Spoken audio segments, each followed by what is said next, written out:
قرض حسنہ کی فضیلت و اہمیت، احکام و مسائل، معاشرتی فوائد اور اسلامی تعلیمات۔ اچھا، آغاز کرتے ہیں، سب سے پہلے بتائیے کہ قرض حسنہ سے مراد کیا ہے؟ بسم اللہ الرحمن الرحیم۔ بہت شکریہ۔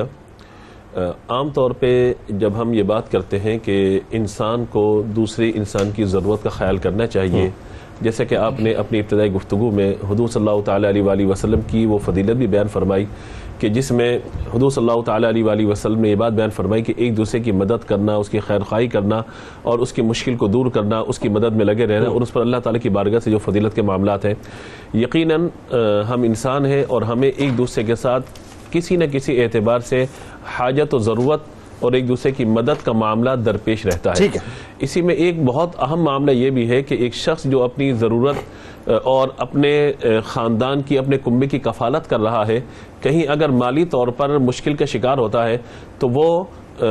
دو طرح سے لوگوں سے ایک امید وابستہ کرتا ہے، یا تو وہ لوگوں سے سوال کرتا ہے کہ میری مدد کیجئے، یا پھر یہ کہتا ہے کہ میں بڑا سفید پوش ہوں، میں یہ چاہتا ہوں کہ میری پردہ داری بھی رہے اور میں چاہتا ہوں کہ آپ مجھے اتنی رقم دیجئے تاکہ میں اس رقم کی ادائیگی پر جب قادر ہو جاؤں تو وہ رقم آپ کو واپس کر دوں۔ تو یہ مدد کے دونوں طریقے ہیں، ایک مانگنے والا یا تو بطور سائل آپ سے سوال کر رہا ہے یا پھر بطور قرض آپ کے پاس آ رہا ہے۔ اچھا، حدیث شریف میں اور تمام چیزوں میں جہاں سائل کو دینے کی فضیلتیں بیان فرمائی گئی ہیں، وہاں بلا ضرورت سوال کرنے سے منع بھی فرمایا گیا۔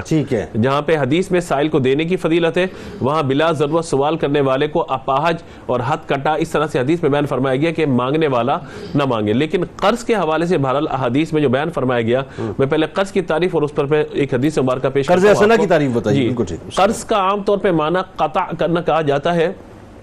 اور اسے عربی میں دین کے لفظ سے بھی یاد کیا گیا۔ اچھا، دین دال کے اوپر زبر ہے، حرف لین کے ساتھ پڑھیں گے اس کو، حرف لین کے ساتھ دین کہا گیا۔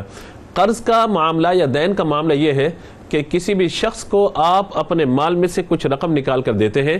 اس امید کے ساتھ، اس یقین کے ساتھ، اس شرط کے ساتھ کہ وہ آپ کو بعین ہی وہ رقم واپس کر دے گا، جو بھی مدت کا تعین اس میں ہو، یہ قرض کی تعریف ہے۔ اور قرض حسنہ یہ ہے کہ آپ نے جب کسی کو رقم ادا کی ہے تو اس کو آسانی اور سہولت کے ساتھ واپسی کا تقاضا کرتے رہیے، اس کو قرض حسنہ کہا جاتا ہے۔ یعنی زبردستی نہ ہو، اس کو ذلیل نہ کیا جائے، اور اگر جو مدت اس سے طے ہوئی تھی اس مدت میں وہ ادائیگی کا ارادہ رکھتا ہے، لیکن اگر کسی وجہ سے تاخیر ہوتی ہے یا وہ کہتے ہیں کہ میں ایک ساتھ آپ کو رقم نہیں دے سکتا بلکہ قسطوں میں اس کو ادا کروں گا، میں پورے سال پہ تقسیم کر دیتا ہوں، تو آپ اپنی اس قرض کی رقم کی وصولی میں آپ کوئی کیس اس پہ نہ کیجئے، آپ اس کے ساتھ کوئی ظلم و زیادتی والا معاملہ نہ کیجئے۔ لیکن یہ عام مسلمانوں کے حوالے سے، عام لوگوں کے، لیکن اگر کوئی چیٹر ہے، کوئی فراڈیا ہے جس کا کام یہ کہ قرض لے کے چلے جانا، تو اس کے ساتھ پھر معاملات الگ ہے۔ لیکن میں عام طور پہ بات کر رہا ہوں کہ سگا بھائی ہے، بہن ہے، ذوی الارحام ہے، قریبی رشتہ دار ہیں، آپ کا کوئی مسلمان بھائی ہے کہ جو قرض پر آپ سے مطالبہ کرتا ہے اور آپ اسے دیتے ہیں، پھر قرض حسنہ یہ ہے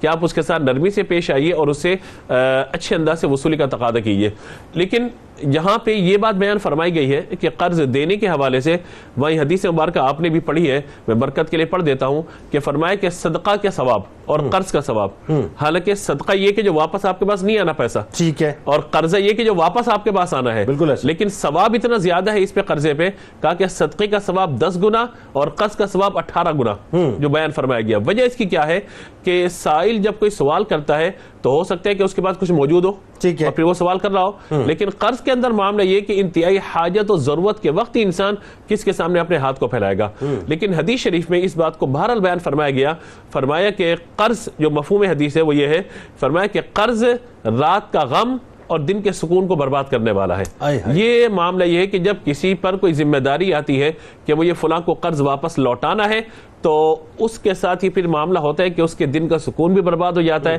رات کی نیند بھی برباد ہو جاتی ہے کہ مجھے فلاں کو اتنی اتنی رقم واپس کرنی ہے۔ اچھا، قرض حسنہ کا تذکرہ قرآن پاک میں بھی ملتا ہے؟ دیکھیں، قرض حسنہ کا تذکرہ جو قرآن پاک میں ہے وہ یہ ہے کہ من ذا الذی یقرض اللہ قرضا حسنا، کہ تم میں سے کون ہے جو اللہ تعالیٰ کو قرض حسنہ دے۔ اب اللہ تعالیٰ کو قرض حسن کون دے سکتا ہے؟ اللہ کو قرض کون دے سکتا ہے؟ تو یہاں ثواب کے اعتبار سے، فضیلت کے اعتبار سے بات بیان فرمائی گئی ہے کہ اگر تم اللہ تبارک و تعالیٰ کی رضا کے لیے کسی کو کچھ دیتے ہو، کیونکہ قرض کے اندر یہ شرط موجود ہے کہ مقصود اللہ کی رضا ہوگی، قرض حسنہ وہی بنے گا کہ جس میں حسن نیت کے ساتھ اللہ تعالیٰ کی رضا مقصود ہوگی. تو اسی لیے فرمایا یہ کہ اللہ تبارک و تعالیٰ کو قرض حسنہ سے مراد کیا ہے کہ بندہ کوئی بھی نیکی کرتا ہے اللہ تعالیٰ کی مخلوق کی الخلق عیال اللہ کے الفاظ ہیں کہ یہ مخلوق اللہ کا کنبہ ہے. اللہ تعالیٰ اولاد سے پاک ہے, اللہ تبارک و تعالیٰ جو ہے وہ ان تمام عوارضات سے جو بشری تقاضے ان سے پاک ہے, لیکن اللہ تعالیٰ نے اپنی مخلوق کو عیال اللہ فرمایا کہ خلق خدا کے ساتھ جو نفع کرے گا گویا وہ اللہ تبارک و تعالیٰ کو قرضہ دینے والا ہے, اور اللہ تبارک و تعالیٰ اس کا بہت بہترین اجر عطا فرمانے والا ہے.